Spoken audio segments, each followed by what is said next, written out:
So let me get this straight. So Darth Vader creates a hole in the ground. Obi-Wan falls into that hole. Darth Vader then comes up to him and looms over Obi-Wan, looks down at him in that hole, and he does not say, "It's over, Obi-Wan. I have the high ground." How does he not say that?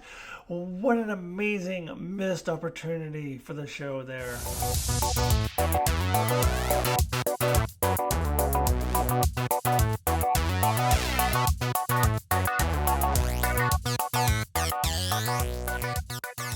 Hello there, welcome to Alyssa Jean's Reviews. This is my review for Star Wars Obi-Wan Kenobi Episode 6, or Part 6, or perhaps even Season 1, Episode 6?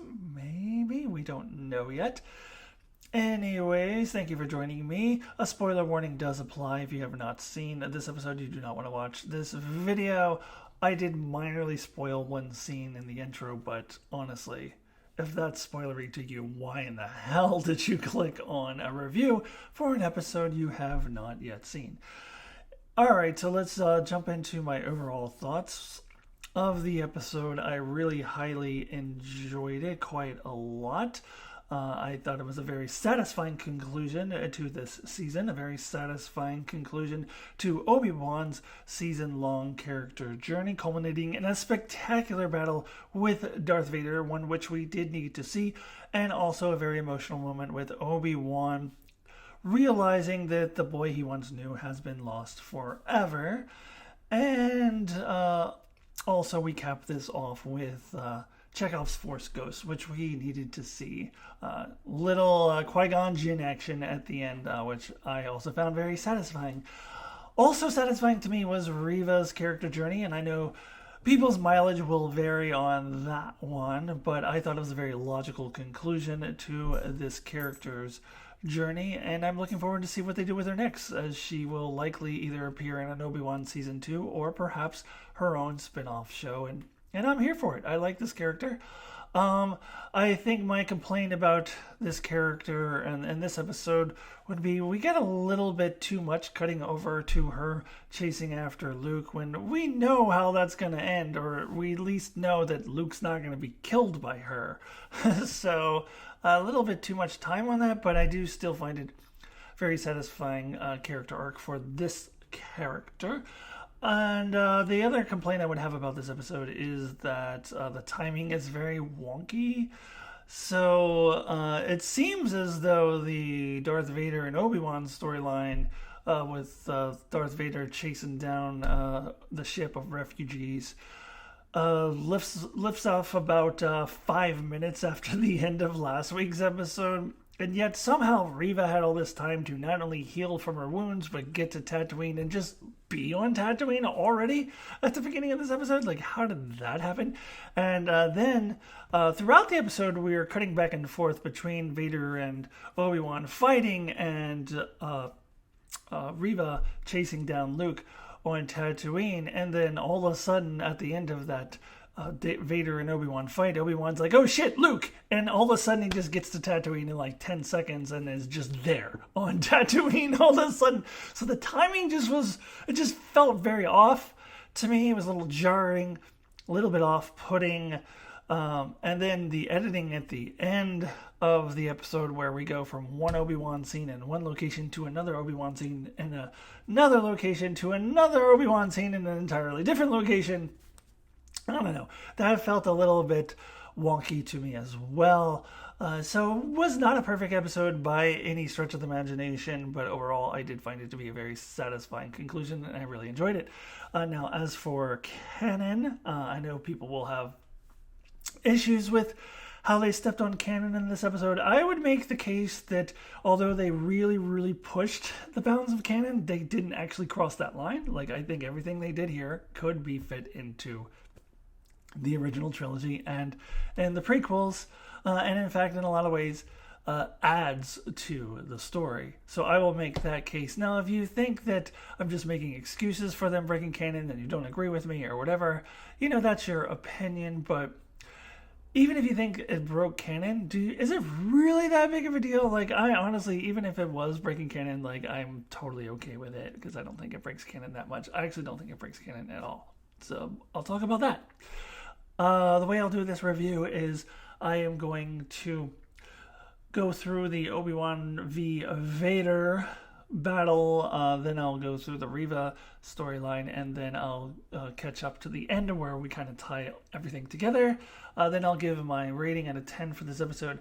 And then I want to give just the briefest of thoughts for the season as a whole, and then my overall rating for the season. So that's how we'll do it. Let me go ahead and, without further ado, jump right into the details of the Obi-Wan versus Vader battle.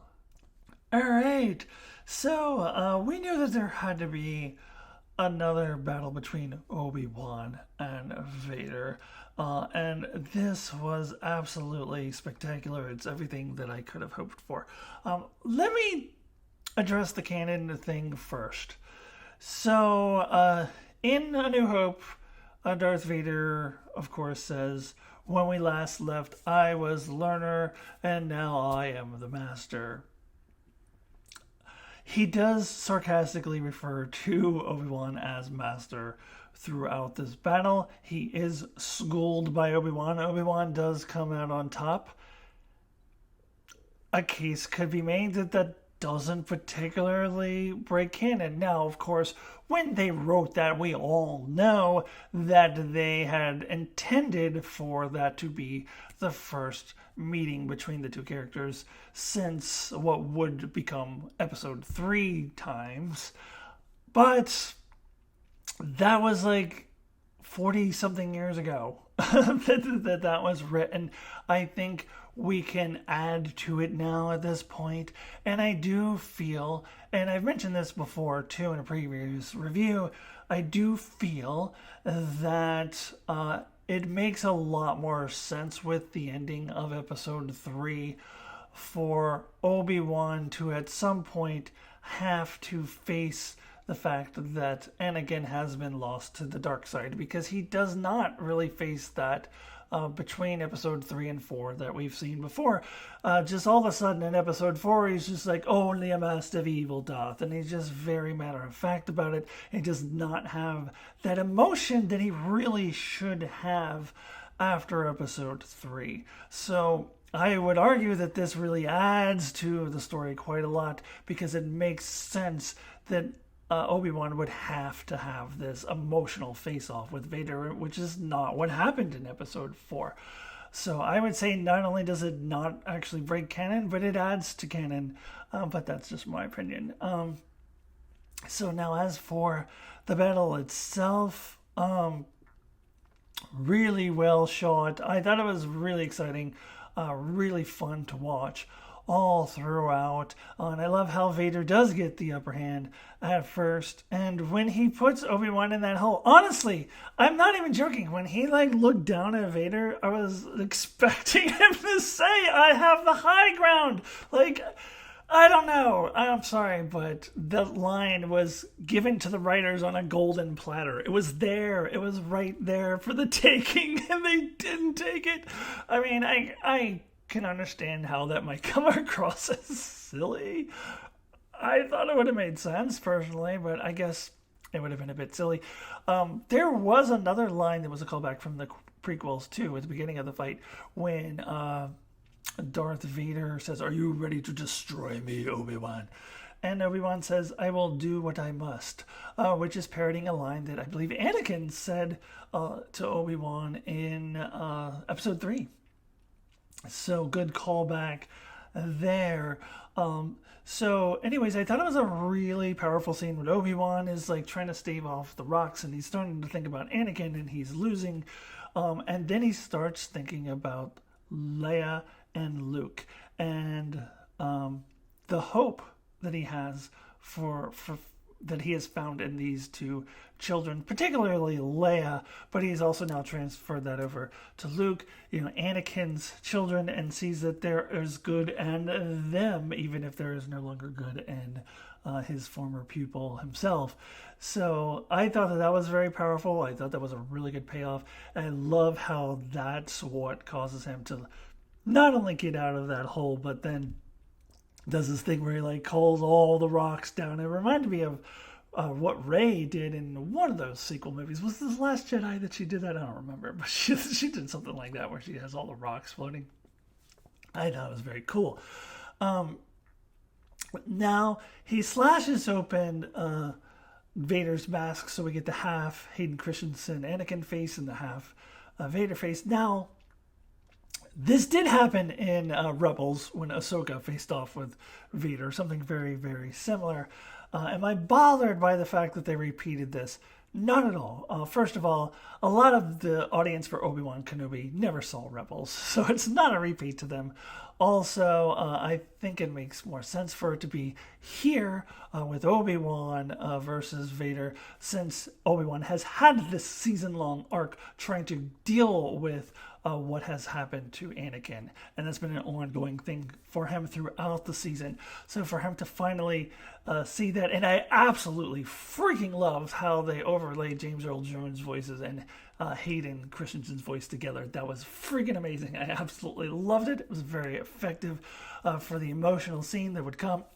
And this is where we get some connective tissue between episodes 3 and 4, because in episode 4, Obi-Wan does tell Luke Vader murdered his father. And then, of course, in Empire Strikes Back, Luke's like, you told me he murdered my father. And he's like, well, he did, from a certain point of view.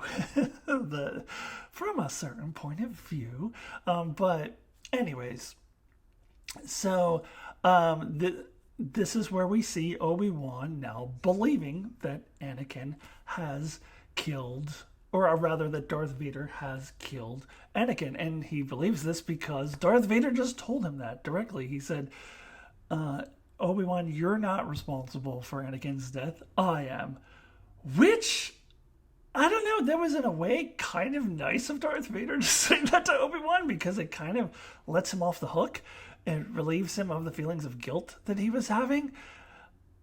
That was interesting that Darth Vader chose to do that. I don't know if he was intentionally trying to relieve Obi-Wan of his guilt. It seems like he wouldn't be, because that would seem out of character, but he did do that.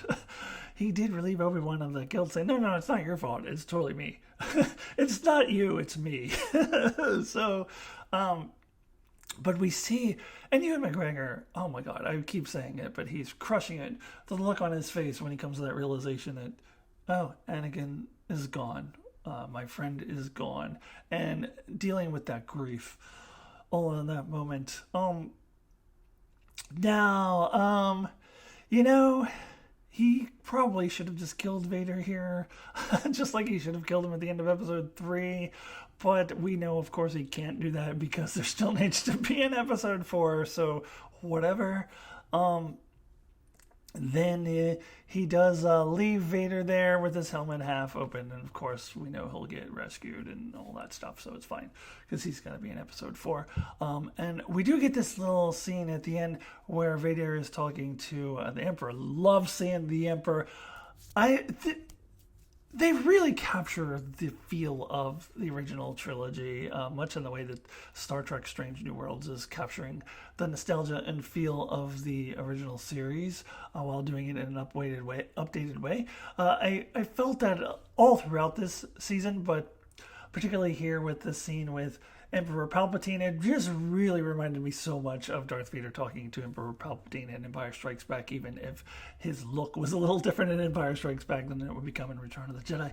But in any case, it really reminded me of that. And Vader is just like, I will not stop until I find Obi-Wan. And Palpatine's like, are you maybe getting a little bit too obsessed with this Obi-Wan? And he's like, Obi-Wan means nothing. I will do what you say, Master. So that leads us into episode 4 and why Vader never finds Obi-Wan, because Palpatine's like, I don't think so. Like, already Vader had given up an opportunity to put a crushing blow to the rebellion before the rebellion even begins. If he had gone after that ship and killed all those refugees and all the people helping them, and I have a feeling we will see that character, O'Shea Jackson Jr.'s character. He could show up in Andor potentially. I think we're going to see this character again, and I think we're going to find out he was a big part of the rebellion. So, if we see that, then we will see that Vader could have killed someone who ends up later becoming a big part of the rebellion right then and there, but gave up that opportunity in order to chase Obi-Wan. I think we're going to end up seeing something like that, which is very fascinating. So, moving on to Reva. So, as I mentioned at the top, I was less engaged in this storyline because we all know perfectly well she's not going to kill Luke. So I could have used maybe a little less cutting to this, maybe just enough for us to see that that's what she's doing. But she does eventually catch Luke. And now, people who say this breaks canon, I will respectfully disagree, because as far as Luke is aware, he's running from the Sand People. That is what he is told. He's running from the Tusken Raiders. He doesn't actually see who's chasing him. He never sees the lightsaber, and he gets knocked out unconscious by the time she's over there on top of him with the lightsaber. So I don't think it broke canon. I'm sorry, I really don't. I don't think it broke canon at all. He never saw her. I think it fits. As far as he'll remember, he ran away from the Tusken Raiders, and then I'm sure they came up with some story about how, Owen or Obi-Wan found him and brought him back safely or something, which Luke will just totally buy. So that all works for me. Now, Reva's story works for me as well. There was a leak a couple weeks ago that was revealed that Reva originally was supposed to be killed off, but then they actually reshot some scenes because they changed their minds and they wanted to leave it open for a possible Reva spinoff. So instead of killing her off, they decided to have this character turn for her, where she's going to kill Luke, but then she sees herself. And that was a very powerful moment. Like, this really worked for me. And I know people will complain about it. People will say they didn't like it. It didn't work for them. But for me personally, it worked really well. I bought it. And the fact that she goes down into tears and is remembering her trauma and that affecting her not being able to kill Luke, I thought that worked extraordinarily well. Now, again, I didn't think it made sense that Obi-Wan was just all of a sudden was just there, but whatever. So I think this sets her up for a very interesting character journey in whatever we see her in next, whether it be her own series or Obi-Wan season 2. I would rather see her in her own series, honestly, because I'm really curious where they're going to take this character and how that would coincide with what we know of the original trilogy. I would think that she would need to die before the original trilogy. Otherwise, what is she doing during that time period? But I'm very interested in all of that. I'm interested in this character. I'm interested to see what the Star Wars franchise will do with her moving forward. Now, to tie it all together, so Obi-Wan comes and, says, it's fine. I know you murdered a bunch of children before, but just as Darth Vader is forgiven at the end of episode 6 of Return of the Jedi for all of the people he murdered just because he turns good at the very last second. If he can be forgiven, then so can Reva here. And it is the Jedi way. So that all worked well with me. And then we get, as I mentioned before, we cut from one Obi-Wan scene to another, which was a little off-putting, but I did enjoy each of these scenes. We did need to wrap up that Alderaan stuff with Princess Leia wearing the costume, which I think is basically her Cloud City outfit from Empire Strikes Back. I'd have to look at it again to see if it's exactly the same, especially when she puts that holster on. that does it. Like that was her outfit in Cloud City in The Empire Strikes Back. So, and they've done this a couple times in this series, like drew parallels from her young Leia's outfit to outfits that future Leia will wear in the original trilogy. I love that. I love that Obi-Wan gets to say one last goodbye to her. Now, the way they try to fit this in the canon, he says, okay, well, we gotta pretend like we don't know each other. Why she would make this message that, in theory, was just for Obi-Wan's eyes only, where she pretends like she doesn't know him.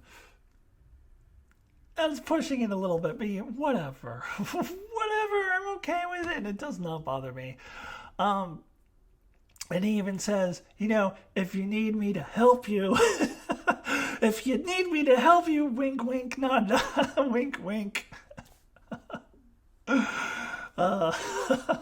Just give me a call and say, help me, Obi-Wan Kenobi, you're my only hope.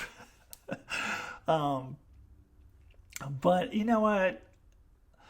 We saw that Leia was such a strong influence on him when he was down, stuck in the rocks. So I love this wrap up here. I thought it all worked. And then he goes to Owen and he's going to keep his distance from now on. He's like, you know what? I think you should be the one raising Luke, and I'm going to, go away now. This is when he, we assume goes off to live in that little hut that he was living in A New Hope when Luke goes and visits him.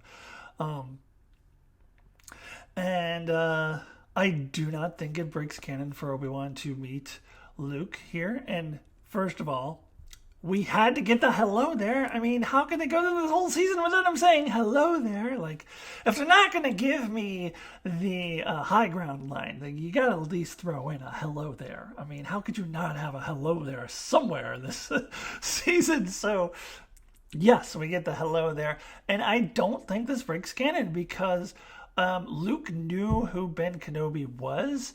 When he sees him, he's like, Ben Kenobi? Like, so the idea that he would have had an interaction with him here and there throughout his life is not hard to imagine.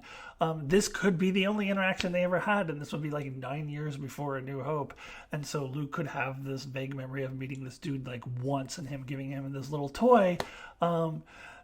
I don't see how that breaks canon. Like, they never said specifically in A New Hope that Luke never ever met Obi-Wan. In fact, I got the impression that he had met him before. Maybe just not that they were best buds or anything like that, but he was familiar with him a little bit. So I think it all fits. I think it all fits into canon, personally. So then we do get the final scene with Qui-Gon Jinn. Chekhov's Force Ghost, letting Obi-Wan know he was here all along, which maybe is a little bit corny, but I do think it really fits with Obi-Wan's character journey when he's been trying so hard to contact Qui-Gon, and he just wasn't ready to see him, and that's what Qui-Gon says, and that makes total sense to me. That this is what I've been saying all along, that Obi-Wan needs to go through a certain character journey. He needs to get to the other side of this hump before he's going to be ready to contact Qui-Gon. So the fact that Qui-Gon was always there, that makes total sense to me. And Qui-Gon says, you've got a long journey ahead of you, or something along those lines. You still got a long way to go. I think that could have a double meaning. You have a long way to go to get to your new home, but also you have a long way to go before you can complete your Force Ghost training. So we see his Force Ghost training begin here. Very satisfactory place to end this season. Very appropriate place to end the season. So overall, I absolutely love it. Now, let me go ahead now and wrap up with first my rating for this episode, and then I'll touch briefly on the season as a whole. Okay, so my rating out of 10 for Obi-Wan Kenobi Part 6, or Episode 6, with 1 being the lowest possible score, 10 being the highest possible score. My rating is a 9. I thought a lot about an 8, an 8.5, a 9. The more I think about it, the more I am very, very happy with this as a finale, despite some of those flaws with the timing that I mentioned earlier. That's mainly why it's not a 10, but I'm still giving it a solid 9 out of 10. Very much enjoyed this finale and very much enjoyed the series overall. So let me talk briefly on that. All of the things that I wanted on the series, I got. The character journey from Obi-Wan, starting from a place of despair, disconnected from the Force, to getting to a place where he's strong with the Force and is able to contact Qui-Gon Jinn and is heading toward the Alec Guinness version of the character in A New Hope, is what I wanted to see, and they did it in a very spectacular fashion. Really, really enjoyed it. And I know I said this several times throughout my reviews, but Ewan McGregor was amazing all throughout. And the elements of him having this bond with Leia was a surprise, to be sure, but a welcome one. It worked really well for me.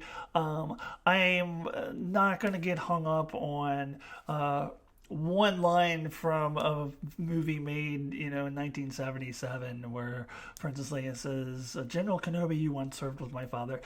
They're pretending like they don't know each other. Fine, who cares? It's really not that big a deal, because the connection between these two characters and these two actors, the on-screen chemistry between the two actors, was so palatable, so tangible, so good, that I'm willing to overlook any minor breach of canon that may have occurred. So it was really, really well done. Also, the season overall, not perfect. They have some slip-ups here and there. Episode 4 was like taking a little break for me. And of course, some of the timing of things. I didn't mention before, there was a previous episode where Reva all of a sudden gets on the other side of that tunnel and meets Leia. And the timing in this episode, which I mentioned. So, not a perfect season, but as I have stated before, it is the show that to me feels the most like Star Wars. Really captured that sense of Star Wars nostalgia, but in an updated way. It really hit me in the right places in my heart. So not only does it call back to the original trilogy, which was what I grew up with, but also kind of smooths over some of the mistakes of the prequels. So it's just really, really well done. So my overall rating for the season out of 10 is also a 9. I'm going to give a 9 for the season overall. Thoroughly enjoyed this experience of watching this show. Very sad that it's over. I still have mixed feelings about a potential season 2. I don't know what story they have left to tell now. I thought this was a very good story to tell. I don't know what else they could tell us at this point. So I have mixed feelings on that, but I would like to see a Reva spinoff. I know a lot of people wouldn't want to, but I personally would. I find her to be an interesting character. Okay, everybody, thank you so much for joining. This concludes my coverage of Obi-Wan Kenobi, but I still have 3 more weeks left of Star Trek Strange New Worlds Season 1 coverage, starting with Episode 8, which will be tomorrow. So please subscribe, check out all of that, and I will see you all really soon. Goodbye.